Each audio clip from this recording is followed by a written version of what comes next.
Hi, good afternoon. Valerie Milano with the Hollywood Times. I'm here in Phoenix right now, but I'm back and forth to Los Angeles. And I want to welcome our guest, and I'm going to have her introduce herself. Thank you so much. Thank you so much. And I lived in Arizona for a year. So Oh, did random. you? But Oh, yes, I yeah, did. yes. Wow. Yeah, so I'm Lauren McCann. I'm now in New York City, however, and I'm the writer, executive producer, director, actor, craft services, costume for Miss Pink. Okay, yes, you are. All right. And Miss Pink follows the story of a single mother who finds herself embroiled in the secretive and perilous world of a clandestine society of assassins, balancing her tumultuous personal life with the dangerous uh, demands of her secret society proves to be a deadly juggling act.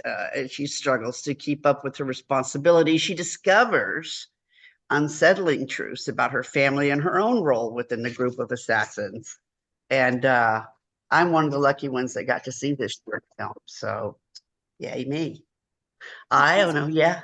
Um, this this Lauren is quite a different approach to the action hero genre with a loving mother doubling as an assassin. It's quite a twist on a plot concept usually reserved to the guys. Wouldn't you say? I mean, what inspired you to make this film? I've always loved old mobster movies. I started watching them when I was about 10 with my dad. And then as I got older into my late teens, that's when Tarantino really hit the ground rolling and I was obsessed. Reservoir Dogs, Pulp Fiction, Usual Suspects, like all of that. And not until I saw Kill Bill did I ever see a woman doing this kind of thing. And there was a place for us too. And now I'm older and my reality is very different than it was when I was 19 or 20. Um, so how can I make that world a reality for somebody who's like me? Because I'm not the only one. There's a lot of us out there in our, I may look young, but I'm in my mid 40s. And why not have that person be part of this boys club? And how would they do that? Because women have so many faces and it's not always the one that you see. So at night, something might come out.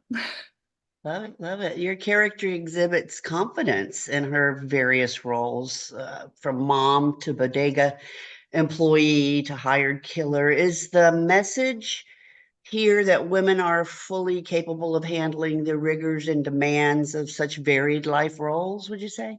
Absolutely. Yeah. Absolutely. However, there's always a little bit of weakness in everybody. You don't always just want to have a hero that is always winning. That's too obvious. So there will be ups and downs for her, that's for sure. Yeah, good. I like that. Perhaps the most important character in this film is the music, in my opinion, which I understand is all original and it is so perfect too. Can you tell us about the process for putting together this wonderful soundtrack? Oh, thank you so much for asking, because I'm so proud of the people that we have on board for that. Just as all those Tarantino movies, I was always so struck with how important the music was. And anything that I'm going to do, I'm going to highlight other artists. And I'm very lucky to have people around me that do amazing work. So Molly Gazay is the singer-songwriter who did the final closing song. And I've worked with her previously. And I could just tell her what kind of music I was going for, sort of show her some stills, a little storyboard, and she just gets it.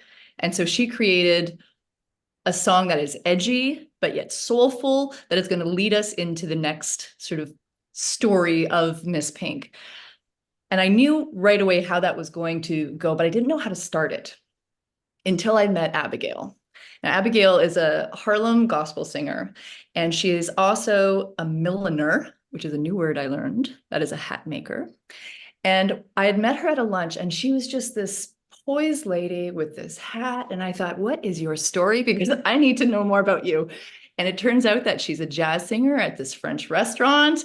And lo and behold, she has a piano player. And right then and there, I thought, this is how I'm opening my whole movie, just with this woman and her voice. And she has this loungy kind of darker voice to her. And that's the kind of world that Miss Pink lives in at night. So it was perfect meeting her. And sometimes things just happen and it was meant to be.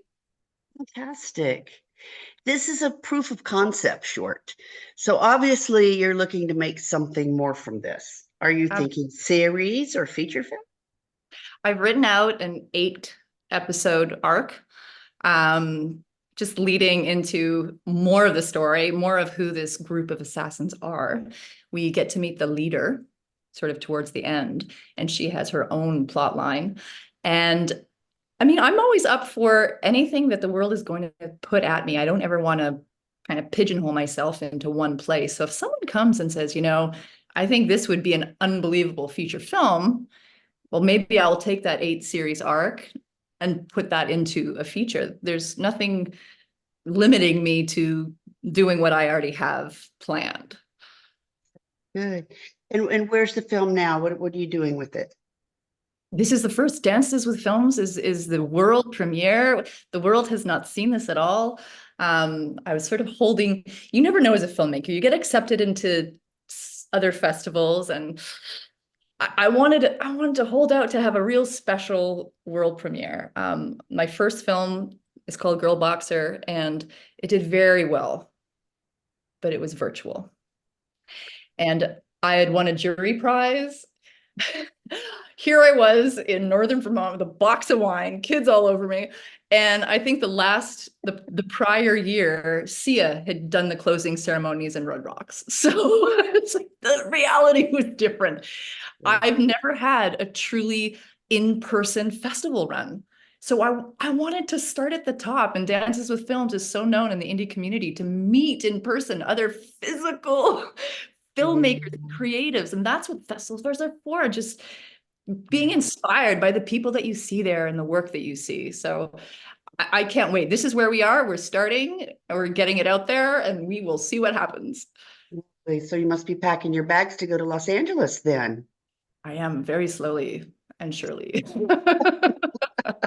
So tell our audience and our readers when it's gonna be there at Dances with Films at the Chinese Theater. 29th, which is a Saturday. We're in block 6, and that starts at 3:30.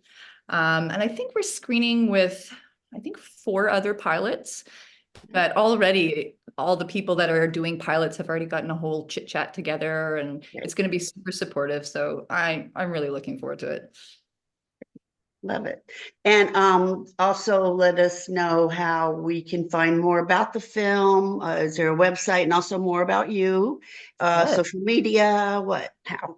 Yeah, so we do have a website, misspinkpilot.com, and that sort of introduces you a little bit to the world. We have a review of who the characters are, and then you get to know who the actors are as well.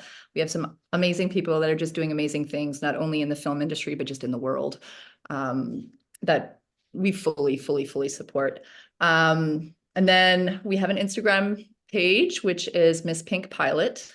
Myself, unfortunately, laurenmccann.com was taken, but she gets all my email, which is really funny.